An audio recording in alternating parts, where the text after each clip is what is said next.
అందరూ నమస్కారం అండి. నా ఛానల్ సబ్స్క్రైబ్ చేసుకోండి, లైక్ చేయండి, షేర్ చేయండి ప్లీజ్. జగన్ గారు ఈరోజు ప్రెస్ మీట్ బాగా మాట్లాడారు. ఎలా మాట్లాడారంటే చంద్రబాబు గారికి చుక్కలు చూపించారు. రాజధాని గురించి బాగా చెప్పారు. రాజధానికి మేము వ్యతిరేకత కాదు, అమరావతికి మేము వైసీపీ వ్యతిరేకత కాదు. అక్కడ కడతాం, మాకు ఇష్టమే, మేము సపోర్ట్ చేస్తాము.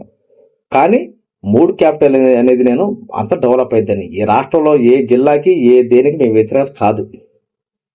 మా వైసీపీ ఎప్పుడు సపోర్టే అన్న జగన్ గారు బాగా మాట్లాడారు. ఇంకోటి ఏంటంటే అవినీతి జరుగుతుంది ఎక్కడ, అమరావతిలో. చంద్రబాబు గారు రైతుల పేరు చెప్పుకొని భూ కబ్జా చేస్తున్నారు, బాగా అవినీతి చేస్తున్నారు అని అంటున్నారు. నేను చెప్పే కంటే జగన్ గారి మాటలు బాగా అర్థమవుతాయి, వినండి. ఆయన ఏమంటున్నాడో ఒకసారి వీడియో చూడండి. Thank you.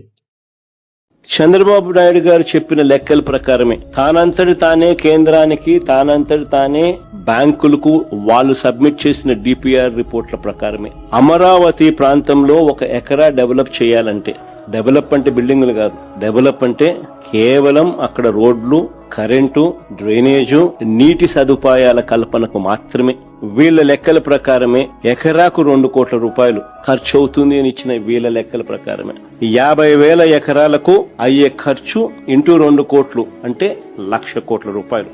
మొదటి దశలో తీసుకున్న ఈ 50,000 ఎకరాలకి దిక్కు లేదనుకుంటే, బేసిక్ ఇన్ఫ్రాస్ట్రక్చర్ కు మాత్రమే నేను చెప్తా ఉన్నా. రెండో దశలో మరో 50,000 ఎకరాలు తీసుకుంటానని చెప్తా ఉన్నాడు. అందులో సుమారు 20,000 ఎకరాలకు ఇప్పటికే నోటిఫికేషన్ కూడా ఇచ్చేశాడు. ఈ లెక్కన రాజధానిలో 1,00,000 ఎకరాలలో, వెరీ ఇంపార్టెంట్ పాయింట్, 1,00,000 ఎకరాల్లో తీసుకున్న 1,00,000 ఎకరాలలో ఎకరాకు 2 కోట్ల రూపాయలు ఇంటూ 1,00,000 ఎకరాలు అంటే ఏకంగా 2 లక్షల కోట్లు కావాలి. భవిష్యత్తులో ఈ ప్రాజెక్టు పూర్తయ్యేసరికి ఈ 2 లక్షల కోట్లు ఇంకా ఎంత పెరుగుతుందో చెప్పలేం, ఎన్ని సంవత్సరాలు పడుతుందో చెప్పలేం, ఎన్ని దశాబ్దాలు పడుతుందో చెప్పలేం. మరి నేను అడుగుతా ఉన్నా, మరి 12 ఏళ్ల క్రితం లెక్కల ప్రకారమే 2 లక్షల కోట్లు పెట్టాల్సిన ఈ చంద్రబాబు, విడిపోయిన రాష్ట్రానికి 7 ఏళ్లు ముఖ్యమంత్రిగా ఉన్న ఈ చంద్రబాబు ఇప్పటి వరకు ఎంత పెట్టాడని అడుగుతా ఉన్నా. 2014 నుంచి 19 మధ్యలో తొలి 5 ఏళ్లలో ఈయన పెట్టింది కేవలం 5,335 కోట్లు, 2 లక్షల కోట్లకు గాను. అవి కూడా అప్పుల ద్వారా తెచ్చినవే.